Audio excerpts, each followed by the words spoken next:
Where is Paul George headed? What can the Cavs do to compete with the Warriors? Who will be better, Jayson Tatum or Josh Jackson? The only question left is, say it with me, you win.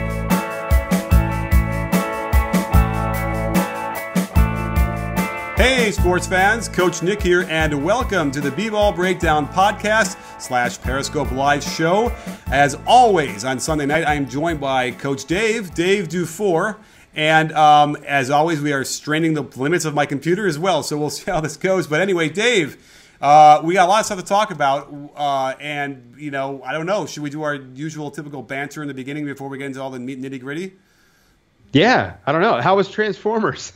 Oh my God, I gotta tell you, it was as bad as the critics gave it, 16%. And I'll tell you this really quickly: being a former screenwriter, there's so many ways they could have made it really cool and interesting and clever and all those things, and they totally just dropped the ball for us. A salad of randomness that, like, I couldn't even figure that out. So anyway, terribleness, horrible. I'm shocked. But if you have kids, they may like it. I'm shocked that a movie based around robots fighting King Arthur wasn't any good.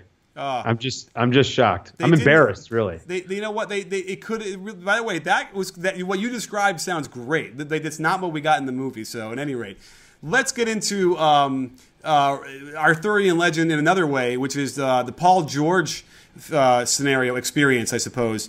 The dude wants to play in LA. They said he's going to go to Los Angeles. He wants to sign there, yada, yada. And then all of a sudden, his agent drops a bomb the other day saying, you know what? We're not going to re-sign. You might as well just trade us anyway now. It sounds like it's what he said, right? Yeah, I mean, he definitely stole all the leverage from Indiana. It was, you know, I mean, look, this is nothing new. We all knew that this was a thing. He's from there. He's from Palmdale. Excuse me.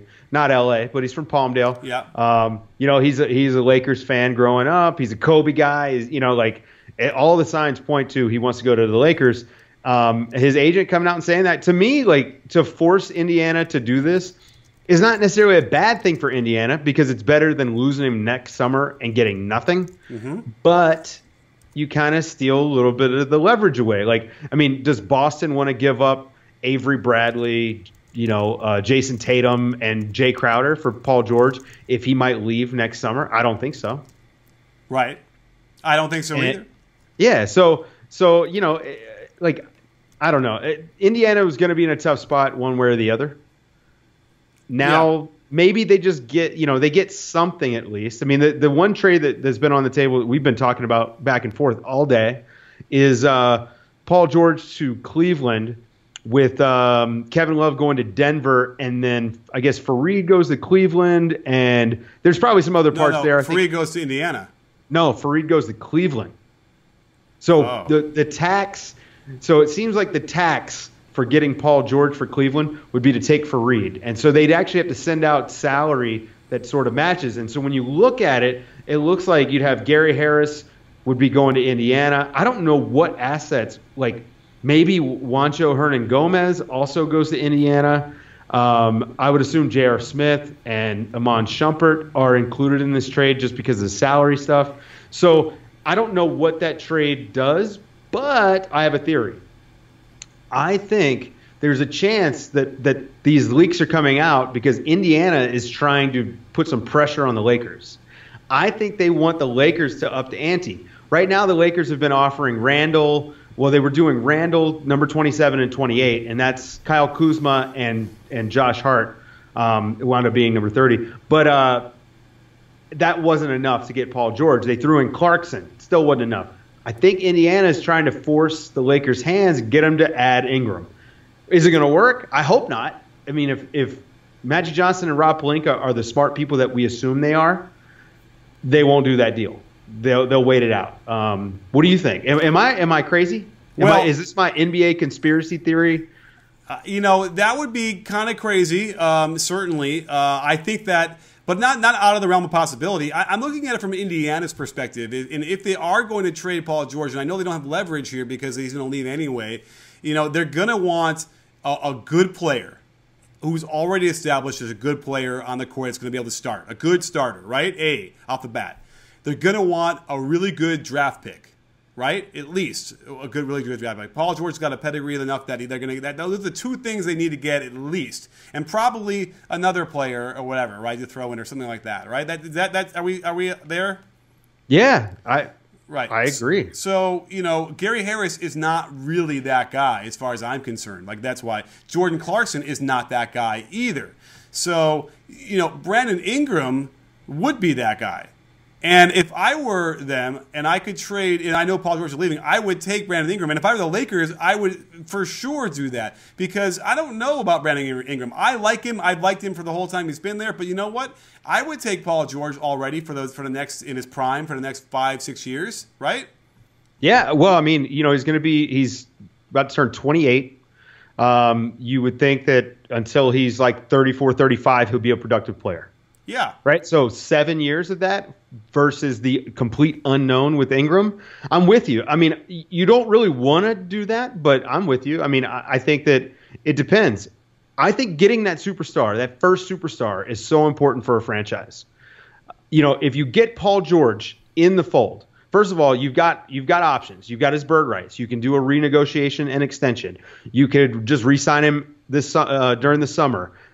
So since you have his bird rights, you can go over the cap. You actually can clear out. You've got cap space. You can add a second star, then sign him, go over the cap. Once you've got that one star, it's much easier to attract the second one. Yeah, and I know Paul George. If you're trying to get LeBron, and you've already got Paul George, you're more likely to get LeBron.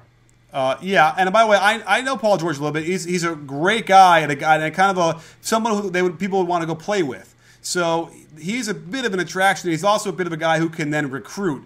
Like Kobe toward the end, like no one wanted to play with him no matter what he would have said. Sometimes like guys like maybe Melo doesn't have that kind of attraction anymore. But like a guy like Paul George, it does feel to me like he could go to some guys and say, listen, let's set this up over here. Come to LA, all these different things. Everyone's working out in LA anyway in the offseason as it is. So I can follow that. I don't know if I'd put Paul George in the superstar category, but whatever. He's a top 15 player in the league. And if you've got 450 players, I mean, you got to think the top 20 are at least stars, and top 15 is probably, he's at least borderline superstar. Okay. Yeah. I mean, maybe not a generational. Yeah. He might not be a generational talent. Yeah. Listen, I love him. And it's funny because I had to get in this weird argument on Twitter earlier today where, they're talking about Isaac, who could kind of be in that sort of realm, but his handle isn't very good. I was like, well, for what it's worth, Paul George's handle was pretty bad the first couple of years in the league, and this guy was like arguing with me about it. And I'm like, I don't know. It's just a tangential Paul George anecdote, but nonetheless, like people I guess forgot, and maybe they watched some highlights from his rookie or second year where he looked good, but like even the highlights you see, he'll like fumble the ball first before he like gets control of it and like hits a tough shot. So, at any rate, so let's get back to this deal. So. It doesn't. It just seems like it's way too fluid. If what you're saying is for Reed and Paul George to Cleveland, and then like Gary Harris to Indiana, because Cleveland doesn't have any draft choices they can offer. Right, and so that's the weird part. Is like I assume most of the assets wind up coming from Denver, and I don't see them giving up Jamal Murray. Do they have any? What other picks do they have?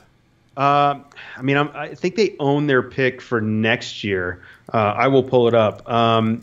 It's look. I like Gary Harris a lot. I'm not saying he's better than Kevin Love, or I'd rather have him over Kevin Love. But for what they do, and how bad their defense is, I don't know if you can add Kevin Love and take away Gary Harris. Now, maybe they get in the mix for, Andre Robertson. Now, that would be interesting because he could cover up for some of the defensive issues that they've got. He can play some small ball for. And so that is kind of a thing. A lot of this we won't know until the trade happens and we see free agency. Right. So we're very, very early in our speculation here.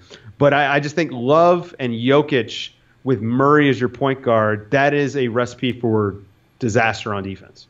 Oh, okay. I was actually thinking like you were going to say something good about offense. Because Love and Jokic and Murray on offense is interesting. We would lose the Harris and Jokic connection that works so well, which is unfortunate. But I suppose they have other wings that can cut to the basket and receive those great passes. So I don't know, because it's like Denver is this weird, definitely a weird situation, right? Where they could be on the precipice of something really good, right? Well, okay, yes. They right now with what they've got, they are a super high scoring team. By the way, I should say, friend of the show, James Hollis, is the one who brought up the Roberson idea. I totally stole that from him. Right. I'm only giving him credit because he's giving me a hard time. But right, and let's get it's friend of the breakdown. Let's get that it's trending. Yeah, friend of the breakdown. There you go. Hashtag friend of the breakdown. What they do now is they score the ball really, really well. Of course, there's it's two parts to a basketball team. You got to have the defensive factor, and they don't have that right now. I would love to see them get. I mean, I think Paul George would be fantastic in Denver. And, what I don't get is, why do you need, if you're Denver and you're getting Kevin, I would rather have Paul George than Kevin Love and try to sell him on the idea of staying in Denver rather than 2 years of Kevin Love. Give me the 1 year of Paul George. And, if you believe in your organization, I'd rather try to sell Paul George on staying in what would be a winning environment. I mean, you add Paul George to that team, that's a playoff team for sure. Yeah. They just missed the playoffs this year. And he would kind of add something that they really, really need, which is a wing defender. Yeah. And so, yeah. I mean, look, they're not a bad basketball team, but I don't think that this makes them better. That's a great point, but what would make them better is if they cooked incredible home-cooked meals for themselves. And Blue Apron allows you to do just that. They deliver the highest quality ingredients you need to make great-tasting meals, all measured out in the exact quantities you need. This reduces food waste and makes cleanup a lot easier as well. Their menus are easy to follow, kind of like Motion Offense, and you'll be impressing everyone in your family in no time with dishes like chicken ramen with greens, soft-boiled egg, and miso broth. All of their meals cost less than $10 per person, and it's a great bonding experience to tie on your apron with someone else, fire up some tunes in the Sonos, and make sweet music in the pan. Order now, and you'll get your first 3 meals free by visiting blueapron.com/CoachNick. Their meals are flexible and adjusted to your particular taste. So open up that browser, create a new tab, type in blueapron.com/CoachNick, and start enjoying Blue Apron, a better way to cook. I mean, I think one of the issues that Denver needs to do is, I think the Moutier is an experiment that shouldn't be. He's gone. He got traded. Wait, when? Wait, oh, no, he didn't. That trade fell through. My bad. He was going to be traded with number 13 for Bledsoe. Sorry. Oh, my God. You scared me. Okay. I've got trades on the brain. All right. But what wound up happening, they got Trey Lyles. Oh, right. What was that trade? They got Trey Lyles from Utah. Yep, and for number 13. And then Utah smartly took Donovan Mitchell, which, if you go to my Twitter feed, there's a really beautiful video of his jump shot. God, it is amazing. Yeah. And I love what you said. What did you say? Easy shot? What was the phrase you used? He shoots an easy ball. An easy ball. I really like that. Yeah. And it's you can so see it. smooth. Yeah. And by the way, the key to that, because I feel like you're looking at like what does smooth mean? It's the energy transfer from the time of the catch to the time of the release, all the way through into the straightening the legs and the jump. That is the key. There's no hitch. Everything is fluid and movement, so that the release and the wrist flick is just easy. You don't have to, and he could probably back that up till 10 feet behind the line, it looked like. Yeah, I mean, it's a really, really nice jump shot. Wait, are we having some sound issues? Apparently, so they made that trade. My thought was they're getting Trey Lyles. He might be the 4 of the future, although I think they really like Juancho Hernan-Gomez, and I like him at the 4 over the 3. So I don't know. I mean, bringing in Kevin Love, offensively, it adds quite a bit. You get another shooter out there. He's a good offensive rebounder. He's a fantastic passer. But the defensive stuff is just, to me, is just too much to overcome. Yeah. So I don't really like that trade for Denver. I like it for any team that adds Paul George. I think it's great. I think there's 29 other teams that would love to have Paul George. I still think that he winds up in L.A. I think L.A. winds up making a bigger offer. The Celtics are allegedly still in it. I wouldn't count out Miami. That might be a thing. Yeah, it's going to be interesting. I mean, the Spurs even want him, but they'd have to move Aldridge, and I don't know who's taking Aldridge. I mean, there were rumors that during the draft they were shopping him for a top 10 pick, but you and I both know, I mean, Aldridge is not that guy. Right. It's interesting because he fits in fine with the Spurs, and I thought he did well. I think he does well enough if they have a healthy Kawhi to do what they want to do and compete, at least for the Warriors. So it's a little interesting. There might be obviously things behind the scenes we don't know about, which are what causing them to want to try and move him, because they're not usually that big players in the trade scenes. Even certainly not in the middle of the year. And I can't remember the last time they were like actively shopping like a good player like Aldridge. Right? Do you? I mean, especially 2 years after signing him, he wants out. I think to me, if you look at the Aldridge situation, right? I mean, he left a great organization in Portland that wanted him back at a max because he wasn't the first guy, right? He wasn't the primary guy. He signed in San Antonio, and we've heard the rumors that he's wanted out for an entire year. Remember, we heard it last summer. And so, what does it say about Aldridge if you want out of that environment, right? Like, because I'm sure the Spurs want to move him because he's not the player that they want him to be. But what does it say about Aldridge if you want out of San Antonio, where people are taking pay cuts to go, taking pay cuts to stay? You know what I mean? Like, and I wonder if that taints his value around the league. Yeah, it might. I mean, again, he's a long two shooter and a post-up player in a way that listen, anybody can squeeze a lot of value out of that. But at face value, when you get that first phone call, your reaction's not going to be ecstatic, exuberance of like, oh, let's get him tomorrow, let's do it. So right. That's an interesting situation. And so I don't think that it sounds bad in a way that it didn't need to be bad. And I don't know if it's pop or whatever, because obviously something rubbed him the wrong way as well. It's not necessarily just like Aldridge is a malcontent just to be a malcontent. Right. So I wonder what that book is. And of course, we'll never see that book because no one will ever report anything behind the scenes with the Spurs and what's going on, and certainly not publicly. Maybe we'll have to go ask some people we know to find out what's really going on there. But I mean, the craziness. So I don't know. So by the way, this is a fantastic segues all the way around. We've covered like 10 different subjects, all from one. Now, I guess the thing we could also talk about really quickly is, does Paul George solve the Cavaliers' issues? I think it helps, but I think that it goes from like losing to the Warriors in 5 to like losing in 6. I mean, it doesn't completely solve the Warriors, problem. They definitely would have more moves they'd have to make. But it makes them better. You're adding another top 15 player, but I don't know if it does enough to kind of put them over the top. What it really does to me, if you're the Cavs, is it leaves you really vulnerable, right? Like, what if you get Paul George? He doesn't want to re-sign until the summer. You don't know if you're going to keep Paul George. You don't know if you're going to keep LeBron. I mean, it's going to be kind of a tricky situation for them if they do get Paul George, which is why I think that ultimately they won't do the move and then watch them do the trade as soon as we're done with the podcast. Right. But I just think it's such a risky proposition. And you know what we haven't even brought up? They're doing all this with no GM. Yeah. Oh, I know. I was thinking about that today. I was like, gosh, who is doing all this? Is it Dan Gilbert himself calling people around? And I mean, it's a bad idea to say the least. But I also just set you on fire on Twitter, by the way. So you're welcome. Oh, great. But at any rate, it's give the people what they want. So yeah. And by the way, I again, like the notion that they lose in 6 versus 5 is could be okay, could be accurate. I'm not even sure it's enough. And I'm thinking that like a guy like J.R. Smith is the guy they have to upgrade. That's the position that's frustrating to me. Even though people were getting up, the JR train pulled in the station on me, and it was like, he's shooting awesome, he's amazing when he can do that, whatever. And I'm like, I know, but did you see what he was doing? He gave it all back and more on defense.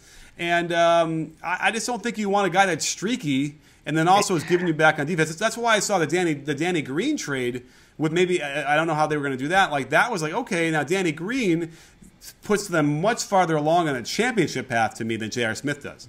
I agree with you. And, I hated the idea of that for the Spurs. First of all, Danny Green's only making $10 million a year. And he is an all defensive player in the NBA. Like he's definitely like a first team all defender, and he's he's a good 3-point shooter. I know that the numbers have kind of been up and down and stuff like that the last couple seasons, but he's still a pretty good jump shooter. And now J.R. Smith, though, he wins you a lot of games by getting hot like that, but he's the first guy, like he's a streaky shooter, but he's the first streaky defender I've ever seen. Okay. Apparently my audio is a little echoey. Like he's the first streaky defender I've ever seen, and he really cost him quite a bit by falling asleep against the Warriors. I mean, he was bad against the Celtics, and you and I pointed this out, and it was another one of those things where people were like, well, they're gonna fix it in the finals, but they just weren't fixable things. Like he was having some issues, and especially coming on the heels of last year when they won the title, and he was fantastic in the playoffs. I think that they thought that was who he was going to be going forward, and I don't know what happened. Yeah, I mean, I know what happened. He doesn't. There's a spatial awareness issue on defense. There's a focus issue on defense, and those things come back to haunt you against teams that really move really well. So that certainly is one thing. And then by the way, I just adjusted Dave's audio. I'm wondering if that solved any issues with the echo. So let us know. We are dealing with. I added the new audio thing before we started the show, so that makes sense. He's a little hot or a little whatever. But anyway, so that to me is like you just need less erraticism, if that's the word, less erraticness, more consistency, and that's why like Danny Green would be perfect for that, and he's got a championship pedigree, like you said. So and while it might be a lower peak, right? Like the ceiling might be lower. But the floor is much higher because, like, that's the thing about J.R. Smith is, like, Hennessy is possible, right? Like, he could drop. What did he do? What was it? 7 out of 8 in that one game from 3. Yeah. He just freaking exploded. But then he was like, 1 of 40 the rest of the series, and that kills you. That's a killer for a team that's competing for a title. Yeah. And again, the question also is like, what are they going to do? Like, what do you do about your transition defense? What does a professional team do? And we talked about this a lot. I'm not going to get into it too much, but again, like, unless it was Byron Scott coaching the team, like, they're not doing sprints. They're not going to be doing like transition drills to pick up guys on defense. So I don't think. I mean, maybe they would, but I just would be shocked. I mean, I'm trying to think if I've ever seen any other NBA teams do that, really like do any kind of significant, getting back in transition defensive drills in the season. I can't picture in my mind's eye that happening ever. So, crazy. Yeah, I think you have to start like this summer. Like Paul George would solve a lot of these defensive issues because Paul George is going to bring it defensive. Like, you know what I mean? Like, it's another guy to throw at KD, and that's huge. Mm-hmm. He can switch. He can guard 1 through 4. He or LeBron is going to be the nominal 4 for whatever that means. I mean, the way that they play, it doesn't even matter. He would obviously be a good fit. I just don't know if that trade makes sense from a risk standpoint, just because you could possibly lose them both next summer. Yeah. I mean, by the way, like, and Paul George going to Denver, like, to me, just means he's going to LA the next year. Like, he's just not going to stay in Denver no matter what. And unless they won a title. So that's why I feel like that would be a mistake by Denver anyway. They would try and do that, but it doesn't sound like they would because they're the third team involved to try and get other players. So I just don't see Paul George. I don't know. It's weird. Can you see him? Oh, okay. If they go to the finals with Cleveland, let's say he goes there, then he stays there, right? You have to assume that, but look. They're going to go to the finals anyway. You think LeBron is going to stay no matter what? Even if they win a championship, will he stay? Does he want to stay? Oh, my God. If they win a championship, he wouldn't get out of town alive if he left. I don't know about that, man. I think, look, the firing of David Griffin, a lot of people have brought this up already. This is not like some new idea that I had, but the firing of David Griffin kind of helps him out quite a bit as far as the narrative goes. Like, Dan Gilbert doesn't look like a kind of guy that's doing everything he can to keep LeBron happy, to keep, you know what I mean, to keep him from leaving. The monkey's off his back. Like, he won a championship there in Cleveland.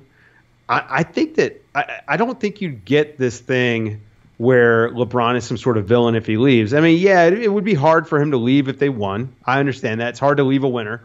But at the same time, I don't know. I think that like I'm looking at it as a 50-50 proposition.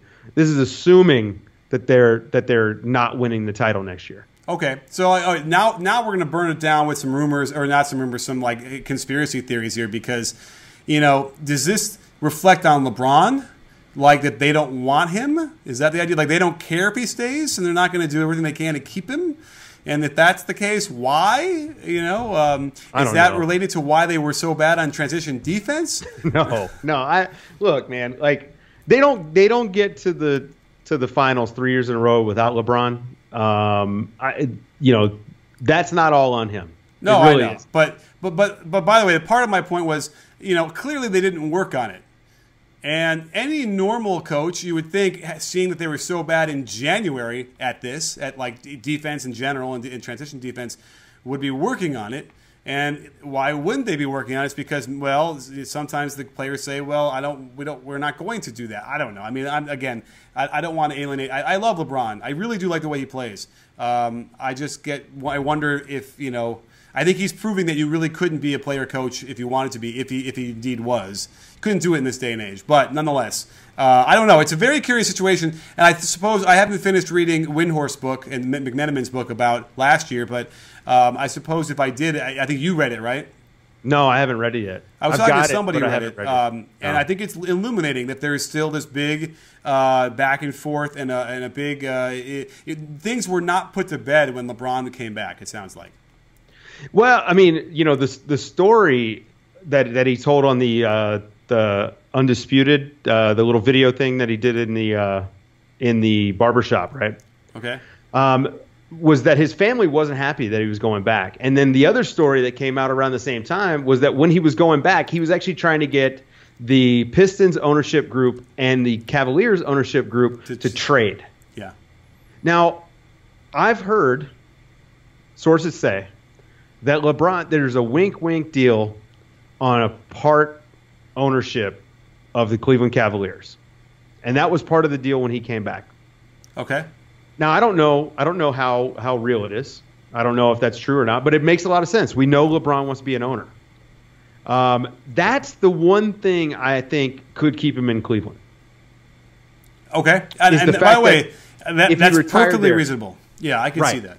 Now, then again, if he becomes part owner, then he would. Dan Gilbert would be a little bit concerned. Who knows? He'd probably try and take over, right? He would probably want to be full owner of the team, right? That's what he wants. He doesn't want to own 5% of a team, right? Right. So that's the thing. Like you bring the wolf into the. Where do you bring the wolf in? I don't know what you're talking about. When into the hen house. Yes. And now, as Dan Gilbert would be the hen or something. But nonetheless, that's why I don't think that Gilbert would want to do that. But then again, I guess anything to get that championship and to get him back. So I need to hit the shoulder press it would be machine. hard. I'm sorry. Like if you and I decided we were going to stop like if I was like, you know what, Nick, you and I are going to stop podcasting, and you wrote a letter in Comic Sans. I mean, of all the fonts, Comic Sans. Of all the fonts in the world and the gin joints, yes. That's right. And it would be hard for me to come back after that. Like, that would be, I don't know, that letter really rubbed, I think it rubbed everyone the wrong way. I know. And LeBron's a bigger man than I am to be able to go back. Well, yeah. I mean, then again, it was, I don't want to shit on LeBron. Now you're making me shit on LeBron all night. Well, there's nothing to shit on him about. He's the most thoughtful and intelligent athlete in the NBA. Okay, but I mean, the whole notion of him going home, I think, was kind of untrue. I think he knew that they were going to get Kevin Love and they had Kyrie, and that was what they were orchestrating to go back there. If it was another team that he could orchestrate to get the guys he wanted, then he would have gone there. Yeah, I mean, it was definitely a better situation, but I don't think LeBron was going to leave Miami for anywhere but Cleveland.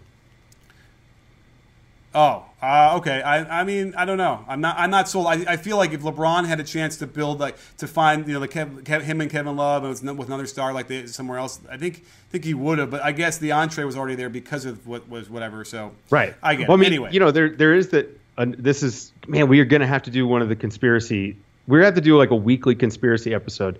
But there's the conspiracy. He went to Miami so that the Cavs could tank and get assets, so he could come back and have a good team. I mean, if you look at it, like these teams the last 3 years are way better than the ones he had the first 7 years of his career. Oh, yeah. Well, yeah, but and also 2 number ones in a row. Right. Which the odds of that are so astronomical that would feed into any kind of conspiracy, obviously.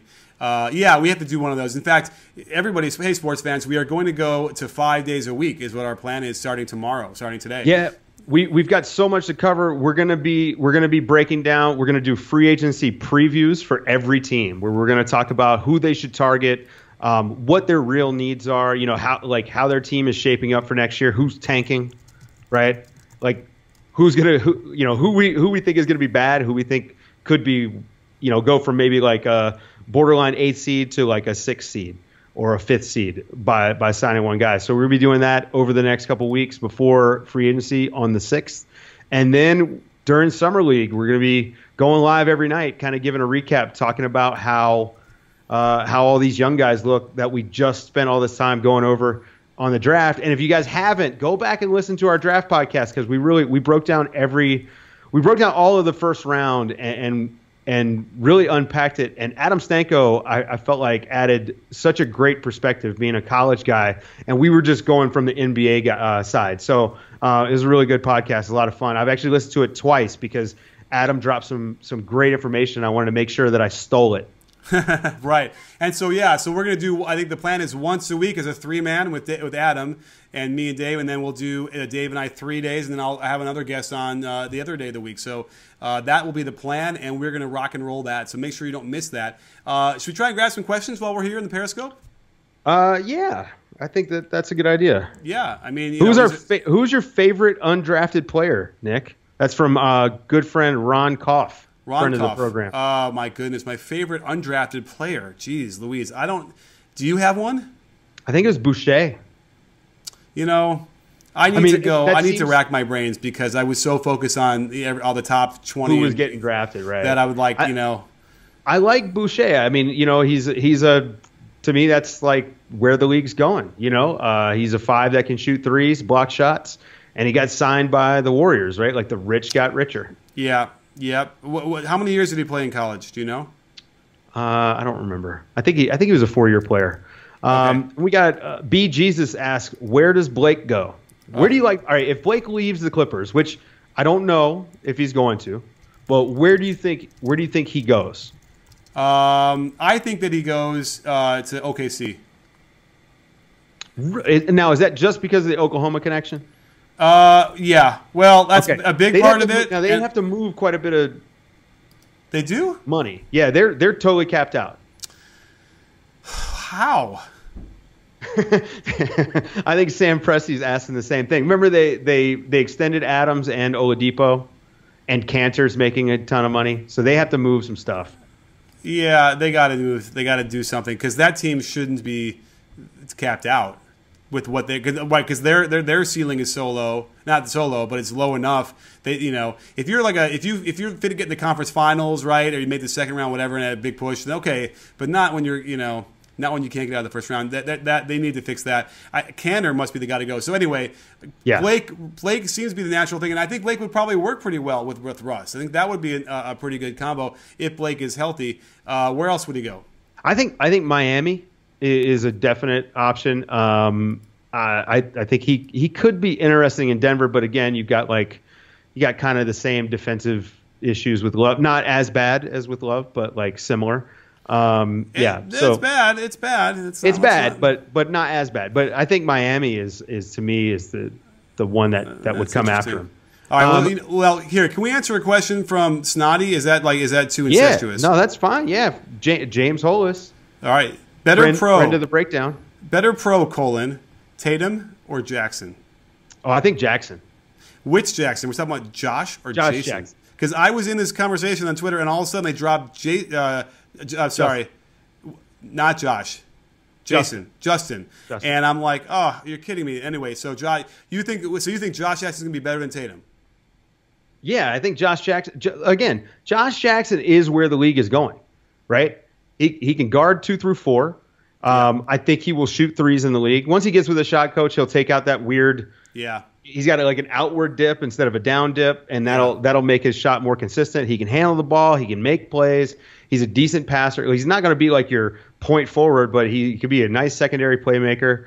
I think Josh Jackson's going to be fantastic, man. Okay, because here's the problem. They're both fighting history here, because when's the last time a Duke player came out and like really hit it? And when's the last time a Kansas player came out and really fulfilled? I mean, I don't think Wiggins really has gotten there yet. So I almost feel like both these programs have traditionally had guys who have sort of underachieved in the NBA. Is that fair? Yeah, but honestly, colleges don't matter. They don't develop anyone. They just recruit them. Even like Coach Cal, he recruits really well, but he's not developing any of these guys. I mean, De'Aaron Fox didn't get any better by going to Kentucky. Malik Monk didn't get any better. As a matter of fact, I could argue that a lot of these guys are held back a year of development by going to places like Kentucky. Like Devin Booker, look at his game off the dribble. Yeah. He didn't show any of that at Kentucky. Listen, Karl Anthony Towns wasn't shooting jump shots. It's to me, I would rather see these guys just go to the league. And this is old news. We've talked about this quite a bit. So I don't really care that he went to Duke. I don't care that he went to Kansas. I'm looking at I've watched the tape. I think Josh Jackson is going to be a legit player in the NBA. I mean, he's got an NBA ready body, and that matters so much for a guy who's a rookie. He's going to be ready to play day one, and he's in Phoenix where he's probably going to get a chance. Right. Yeah. And Tatum, I think, has an NBA body, and he could be a Tobias Harris kind of guy and do well. But again, is he going to get any playing time? Or he certainly won't get as much playing time as Jackson will. So that's going to be a big deal no matter what if you want to try and compare them. So that's interesting. Is Boston going to do anything now? Are they going to make a move besides flopping the picks? I don't know. Danny Ainge, man, it's hard to tell. Right. I mean, he didn't make that move before the draft, and he drafted Jayson Tatum. So I don't know what he's going to do, man. Kick the can down the road. Yeah.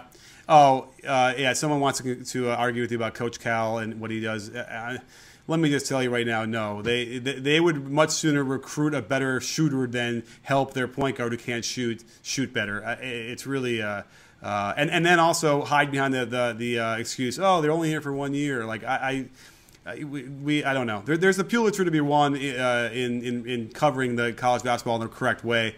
One day someone needs to do it. But yes, Snotty is right. NCAA is a scam. It is. Certainly from the development process and the coaching of that. It's just it needs to be separated. I don't know. What do you think? Do we? We're kind of getting there. Should we try and do one more question or? Can Boston do anything to beat the Cavs led by Isaiah Thomas? Oh, wow. Great question.